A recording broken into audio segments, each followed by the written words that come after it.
नमस्कार, स्वागत है आपका अपने ही YouTube चैनल यस ज्ञान नॉलेज में। दोस्तों, आज हम बात करेंगे भारत के राष्ट्रीय ध्वज तिरंगा के बारे में।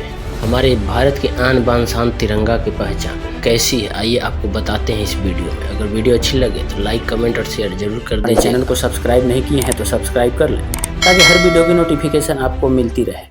भारतीय राष्ट्रीय ध्वज हमारी स्वाधीनता का प्रतीक है। देश में अपना ध्वज लहराने का मतलब है कि वो देश आज़ाद है। आज़ादी के बाद पहले प्रधानमंत्री जवाहरलाल नेहरू ने कहा था, राष्ट्रीय ध्वज सिर्फ हमारी स्वतंत्रता नहीं बल्कि ये देश की समस्त जनता की स्वतंत्रता का प्रतीक है। भारतीय लॉ के अनुसार राष्ट्रीय ध्वज खादी के कपड़े का होना चाहिए। शुरुआत में राष्ट्रीय ध्वज का इस्तेमाल आम नागरिकों द्वारा सिर्फ राष्ट्रीय दिवस जैसे स्वतंत्रता दिवस एवं गणतंत्र दिवस को ही होता था। बाकी के दिनों में वे उसको कहीं फहरा नहीं सकते थे, लेकिन कुछ समय के बाद यूनियन कैबिनेट ने इसमें बदलाव किया और आम नागरिकों द्वारा इसके उपयोग को शुरू कर दिया गया। भारतीय राष्ट्रीय ध्वज को सभी लोग तिरंगा नाम से जानते हैं। इसका मतलब है तीन रंग। तीनों कलर समतलीय एक बराबर हिस्सों में बटे हुए होते हैं। सबसे ऊपर केसरिया, उसके नीचे सफेद एवं सबसे नीचे हरा रंग होता है। तिरंगा की चौड़ाई एवं लंबाई 2:3 में होती है। तिरंगा के बीच में सफेद रंग के ऊपर नीले रंग का अशोक चक्र होता है जिसमें 24 धारियां होती है। भारतीय राष्ट्रीय ध्वज का महत्व क्या है, आइए आपको बताते हैं। हमारा राष्ट्रीय ध्वज हमारे देश की संस्कृति, सभ्यता और इतिहास को दर्शाता है। हवा में लहराता हुआ हमारा राष्ट्रीय ध्वज हमारे देश की स्वतंत्रता को प्रदर्शित करता है। यह हमारा ध्वज हमारे देश के नागरिकों की स्वतंत्रता के साथ साथ अंग्रेजों के अत्याचार से मुक्त होने पर अपना एवं अपने देशवासियों का गौरवयुक्त अभिमान है। हमारे राष्ट्रीय ध्वज में 3 महत्वपूर्ण है, इसलिए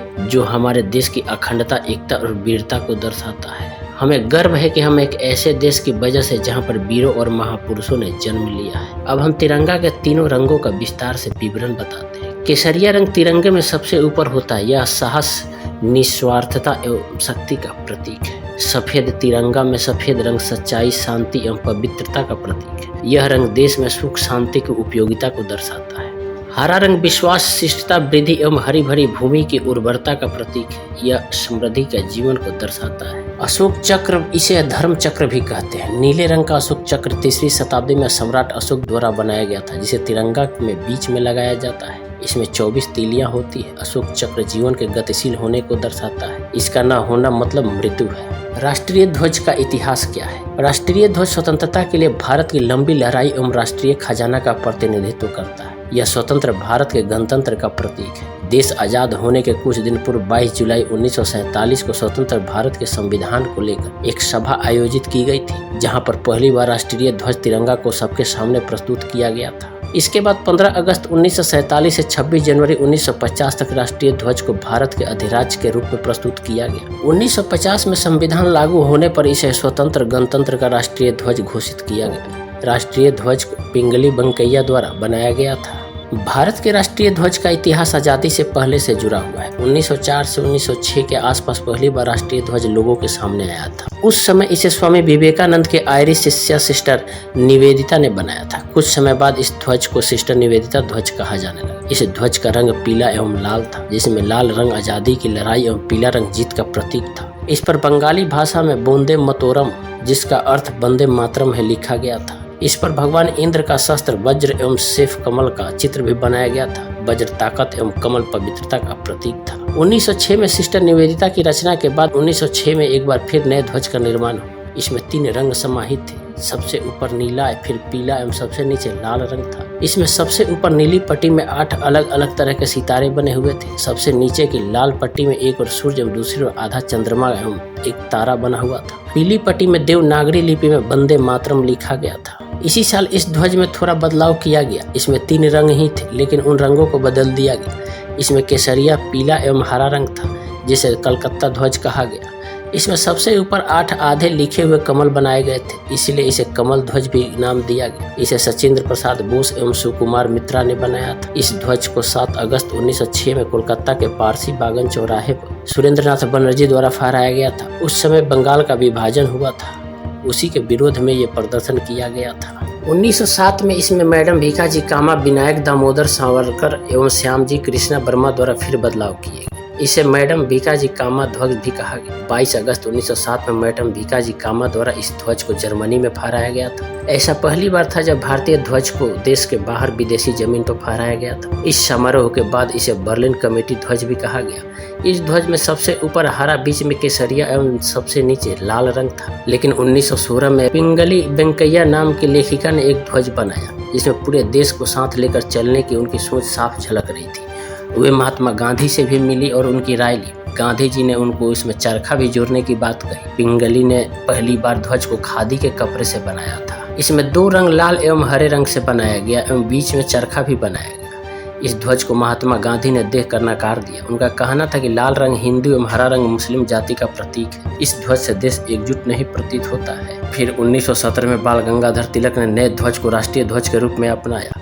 इस ध्वज पर सबसे ऊपर यूरोपियन देश का झंडा भी जुड़ा हुआ था। बाकी जगह में 5 लाल एवं 5 नीली लाइनें थी। इसमें 7 स्टार, जिसमें सप्तऋषि कहते हैं, हिंदुओं की धार्मिकता को दर्शाने के लिए बनाए गए। इसमें अर्ध चंद्रमा एवं एक तारा भी बनाया गया था। 1921 में महात्मा गांधी चाहते थे कि भारत के राष्ट्रीय ध्वज में देश की एकजुटता साफ साफ झलके। इस ध्वज से एक ध्वज का निर्माण किया गया। इस ध्वज में भी 3 रंग थे, सबसे ऊपर सफेद, फिर हरा, आखिरी में लाल। इस ध्वज में सफेद रंग देश के अल्पसंख्यक, हरा रंग मुस्लिम जाति एवं लाल रंग हिंदू और सिख जाति को दर्शाता था। बीच में चरखा भी जोड़ा गया जो सारी जाति की एकजुटता को दर्शाता था।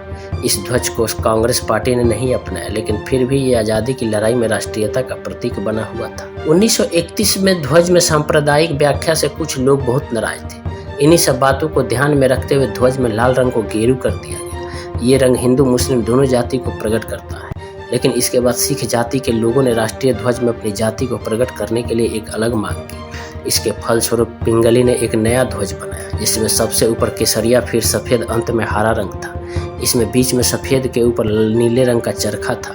1931 में कांग्रेस पार्टी की मीटिंग में इसे पास कर दिया गया, जिसके बाद ये कांग्रेस का आधिकारिक ध्वज बन गया। लेकिन 1947 में जब देश आज़ाद हुआ तब देश के प्रथम राष्ट्रपति एवं कमेटी प्रमुख राजेंद्र प्रसाद जी ने राष्ट्रीय ध्वज के बारे में बात करने के लिए एक सभा बुलाई। वहाँ सबने एक मत होकर कांग्रेस से उनका ध्वज लेने की बात मानी। 1931 में बनाए गए उस ध्वज में बदलाव के साथ उसे अपनाया गया। बीच में चरखे की जगह अशोक चक्र ने ले ली। इस प्रकार अपने देश का राष्ट्रीय ध्वज तैयार हो गया। Bureau of Indian standard BIS ने ध्वज के निर्माण के लिए मानक सेट किया। उन्होंने इसके निर्माण से जुड़ी हर छोटी बड़ी बातें, जैसे उसका कपड़ा, धागा, रंग, उसका अनुपात, सब कुछ रूल के अनुसार सेट किया। यहाँ तक कि उसके फहराने से जुड़ी बातें भी रूल में लिखी गई। राष्ट्रीय ध्वज से जुड़ी कुछ जरूरी बातें आपको बता देते हैं। राष्ट्रीय ध्वज यह एक राष्ट्रीय प्रतीक है। इसका सम्मान हर भारतीय करता है। राष्ट्रीय ध्वज के सम्मान से जुड़ी कुछ बातें आम आदमी को हमेशा याद रखनी चाहिए। जब राष्ट्रीय ध्वज उठाया जाए तब हमेशा ध्यान रखें केसरिया रंग सबसे ऊपर हो। कोई भी ध्वज या प्रतीक राष्ट्रीय ध्वज के ऊपर नहीं होना चाहिए। अगर कोई और ध्वज फहराए जा रहे हैं तो वे हमेशा उसके बाईं ओर पंक्ति में फहराए जाए। अगर कोई जुलूस या परेड निकल रही हो तो राष्ट्रीय ध्वज दाहिने ओर होना चाहिए या फिर बाकी ध्वजों की पंक्ति में बीच में होना चाहिए। राष्ट्रीय ध्वज हमेशा मुख्य सरकारी इमारत एवं संस्थान जैसे राष्ट्रपति भवन, संसद भवन, सुप्रीम कोर्ट, हाई कोर्ट आदि में फहरा हुआ होना चाहिए।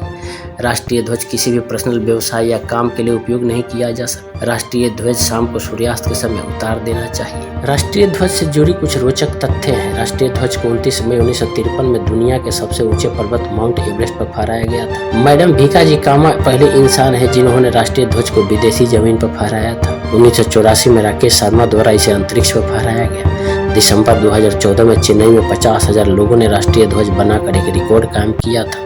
दिल्ली के सेंट्रल पार्क में सबसे ऊंचा राष्ट्रीय ध्वज फहराया गया, जिसकी लंबाई 90 फीट एवं चौड़ाई 60 फीट थी। तो दोस्तों, कैसी लगी राष्ट्रीय ध्वज से जुड़ी जानकारी, आप हमें कमेंट करके जरूर बताइएगा।